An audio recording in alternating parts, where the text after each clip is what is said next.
इस वक्त हमारे साथ बातचीत करने के लिए मौजूद हैं राष्ट्रीय उलेमा काउंसिल के राष्ट्रीय प्रवक्ता एडवोकेट तलहा रशादी। सर, बिहार में SIR हो रहा है। इस दौरान ये बात सामने आई है कि इलेक्शन कमीशन ने 3 लाख लोगों को अपनी शहरियत साबित करने के लिए उनको नोटिस भेजा है। इसे आप किस तरह से देखते हैं? देखिए, साफ तौर पर ये प्रोपेगेंडा है और ये मोदी गवर्नमेंट का, जैसे ये खतरात तभी सामने आ गए थे जब मोदी गवर्नमेंट ने कानून बदला। जो ECI जो इलेक्शन कमीशन ऑफ इंडिया के चीफ कमिश्नर होता है, उसको नियुक्ति का जो एक कानून था उसको इन्होंने बदला और बदल कर ये कर दिया कि एक मौजूदा मंत्री, प्रधानमंत्री और विपक्ष के LOP जो हैं वो रहेंगे। उसके बाद ये साबित हो गया कि अब ये पपेट के तौर पर जो इलेक्शन कमिश्नर होगा उसको एक कठपुतली के तौर पर बैठाया जाएगा और इस तरह की चीज़ें की जाएगी। उस वक्त अफसोस तो इस बात का है कि LOP मौजूदा राहुल गांधी जी हैं और पूरा विपक्ष इस बात को, हम जैसे लोग जब समझ रहे थे तो विपक्ष को उसी वक्त इस बात को उठाना चाहिए था, कोर्ट का रास्ता तय करना चाहिए था, इस पर सख्त एक्शन लेना चाहिए था। तो सोते रहे। जब आप सोते हैं तो चीज़ें खोते हैं और आपने देखा कि किस तरह से महाराष्ट्र के चुनाव में क्या हुआ।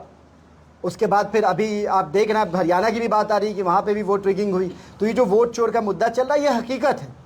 और जब आप अपने किसी वफादार आदमी को कहीं पर बैठाते हैं तो वो वफादारी आपके साथ करेगा। तो चुनाव आयोग, अफसोस इस बात का है कि चुनाव आयोग देश की सबसे सर्वमान्य संस्था थी और उसकी निष्पक्षता पे कभी किसी को कोई रत्ती बराबर भी शक नहीं हुआ करता था। और विश्व की सबसे बड़ी जो लोकतंत्र कहा जाता है, हिंदुस्तान को सबसे बड़ी डेमोक्रेसी कहा जाता है, इसी वजह से कहा जाता है कि यहाँ जो चुनाव की प्रक्रिया थी वो पारदर्शी थी, ईमानदार थी और गैर जानिबदारा थी।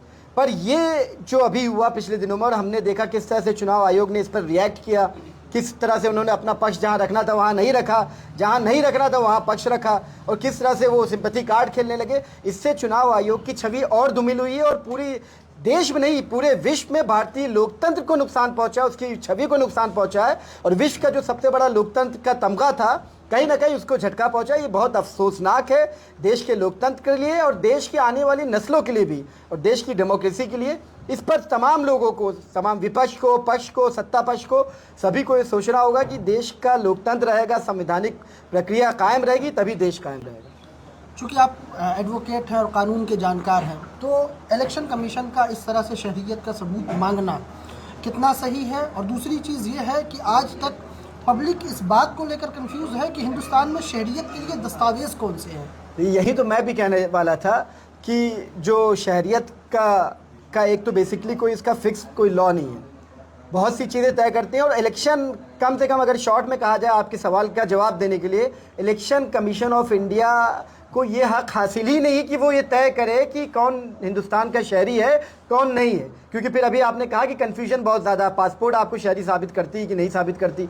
आधार कार्ड की पूरी प्रक्रिया इसीलिए चलाई गई कि बायोमेट्रिक्स रहेगा और कोई बाहर ही नहीं आ पाएगा तो उससे साबित होगा। आधार कार्ड को सुप्रीम कोर्ट ने कह दिया कि आधार कार्ड कुछ नहीं है। DL को आप मानेंगे नहीं, वोटर ID कार्ड को चुनाव आयोग नहीं मांग रहा है। तो कौन क्या तय करेगा?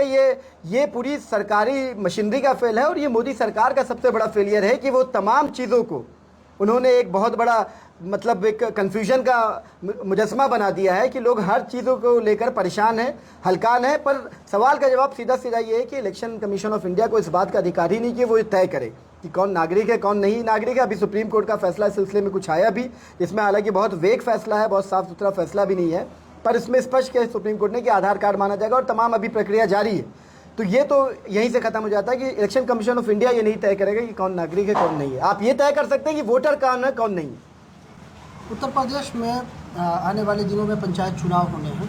राष्ट्रीय उलेमा काउंसिल की इसको लेकर क्या तैयारियां हैं? क्या किसी तरह के गठबंधन के लिए बातचीत चल रही है? अकेले चुनाव लड़ेंगे या किसी गठबंधन के साथ जाएंगे? देखिए, फ़िलहाल तो हम लोग अपने संगठन पे काम कर रहे हैं और जहाँ जहाँ हम लोग मजबूत थे, अच्छा हम लोगों ने चुनाव लड़ा ज़िला पंचायत को, ये तमाम दौरे उसी सिलसिले में हो भी रहे हैं। और हम उम्मीद करते हैं, आज मैं जौनपुर में मैं आया हूँ, अल्हम्दुलिल्लाह जनता का बहुत अपार समर्थन मिल रहा है। और पिछली बार जौनपुर से हम 1-2 ज़िला पंचायत जीते थे और 2-3 ज़िला पंचायत हम लोगों को ज़बरदस्ती हरवा दिया गया था, सत्ता पक्ष के ज़रिए, भारतीय जनता पार्टी की हुकूमत और उनके नेताओं के ज़रिए।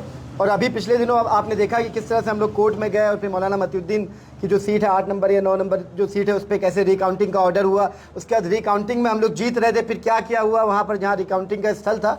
तो जनता में इस बात को लेकर आक्रोश है, इलाके की आवाम में, जौनपुर के तमाम जगहों की आवाम में आक्रोश भी है, गुस्सा भी है। और उन्हें अब ये बात का भी एहसास है कि आने वाले चुनाव में हमें इसका बदला लेना है। और सबसे बेहतरीन और सबसे सुखद बदला ये होता है कि आप अपने वोट के अधिकार से लें। मैं उम्मीद करता हूँ और आपके ज़रिए जौनपुर की जनता से खास तौर पे ये अपील भी करूँगा कि जो धोखा किया गया, वोट चोरी यहाँ पे भी हुई है, आपके साथ भी हुई है, ज़िला पंचायत के चुनाव में भी हुई है, मौलाना मतीउद्दीन के साथ हुई, 1-2 सीट पे और हुई। आपको ये एक मौका फिर मिलने जा रहा है कि उस वोट चोरी का बदला ले, ज़िला पंचायत में राष्ट्रीय उलमा काउंसिल को कामयाब करें। ज़िला पंचायत पहली सीढ़ी होती है जिससे आप आगे बढ़ते हैं और ज़िले की नुमाइंदगी करते हैं, ज़िले के मुद्दों पे लड़ते हैं। हम इंशाल्लाह बेहतर परफॉर्म करेंगे। मुझे उम्मीद है कि जौनपुर से हम अच्छा रिजल्ट लाएंगे। मेरा एक आखिरी सवाल है जो आमतौर से मुसलमानों के दरमियान चलता रहता है कि एक तरफ तमाम मुस्लिम राजनीतिक दल लगातार ये बात करते रहते हैं कि मुसलमानों में इत्तेहाद होना ज़रूरी है, एकता होना ज़रूरी है। पब्लिक का सवाल है कि आखिर क्या वजह है कि जो राजनीतिक दल हैं, मुसलमानों के नाम पर राजनीति करने वाले, वो आम तौर से सेकुलर दलों की तरफ तो देखते हैं लेकिन एक दूसरे का हाथ पकड़ना मुनासिब नहीं समझते। देखिए, मैं अपनी पार्टी के सिलसिले में इसका जवाब दे सकता हूँ, दूसरी पार्टियों के बारे में तो उनके कायदीन ही बताएंगे। मैं पार्टी का ऑफिशियल प्रवक्ता होने के नाते और हमारे कौमी सदर का ये हमेशा से स्टैंड रहा कि हमने कभी भी राष्ट्रीय उलमा काउंसिल ने उन सीटों पे, जब से राष्ट्रीय उलमा काउंसिल वजूद में आई है 2008-9 से, कि कभी भी उन सीटों पर जहाँ पर मुसलमान कोई रहनुमा मजबूत था, कोई मजबूत मुस्लिम लीडर रहा, उसके खिलाफ हमने कभी कोई कैंडिडेट नहीं खड़ा किया। और जहाँ पर मुस्लिम पार्टियों के जो गढ़ रहा, वहाँ पर हमने राष्ट्रीय उलमा काउंसिल के प्रत्याशियों को नहीं उतारा ज़्यादातर सीटों पे। और हम हमेशा इस बात के वो रहे, हमने कोशिशें भी की कि तमाम जो जमातें, जो आपका सवाल है, जो लाइक माइंडेड पार्टियां हैं, जो सो कॉल्ड मुस्लिम दल हैं, वो साथ में आए ताकि एक मजबूत विकल्प हो। और कौम को भी ये सवाल हम लोगों से भी होता है कि आप कौम को तो मुत्तहिद करना चाहते हैं, क़यादतें कब मुत्तहिद होंगी? तो क़यादत को मुत्तहिद करने के लिए जो राष्ट्रीय उलमा काउंसिल कोशिश कर सकती है, हमारे कौमी सदर मौलाना आमिर रशादी पहले दिन से इस बात में मुत्तफ़िक़ है और उनका जोर भी रहा है कि तमाम क़यादतों को, तमाम कायदीन को साथ में जोड़ा जाए। उसके लिए कई बार मीटिंग भी हम लोगों ने की। अभी पिछले चुनाव में आपने देखा कि तमाम जो कौमी सदर थे इस तरह के पार्टियों के, उनको खतूत लिखा गया। मैंने कुछ मीटिंगें भी की। हम आज भी, और हमारी इसमें कोई शराइत नहीं है, हम झुक कर अपने बड़ों के सामने, अपनी बड़े लीडरों के सामने, कायदीन के सामने, मिल्लत के मफाद में, मुल्क के मफाद में, कौम के मफाद में हम हर तरह से तैयार हैं। हर गठबंधन के लिए तैयार हैं, हर इत्तेहाद के लिए तैयार हैं। और ये वक्त की ज़रूरत भी है और ये कौम की भी मांग है। इस बात को समझना चाहिए। मैं आपके ज़रिए कह रहा हूँ कि राष्ट्रीय उलमा काउंसिल इस तरह के तमाम अलायंस के लिए खुली है और बिना किसी शर्त के लिए खुली है। ये हमारे साथ बातचीत करने के लिए एडवोकेट तलहा रशादी, जो कि राष्ट्रीय उलमा काउंसिल के राष्ट्रीय प्रवक्ता हैं। इनका साफ तौर पर कहना है कि बिहार में जो SIR हो रहा है, इसके ज़रिए कहीं ना कहीं हुकूमत मुसलमानों को और तमाम ऐसे लोगों को जो सत्ता पक्ष के वोटर नहीं, उन्हें परेशान करने की कोशिश कर रही है। इनका साफ तौर पर कहना है कि चुनाव आयोग को ये अधिकार बिल्कुल नहीं है कि वो किसी की शरीयत के बारे में सवाल करे। जौनपुर से इम्तियाज़ नदवी।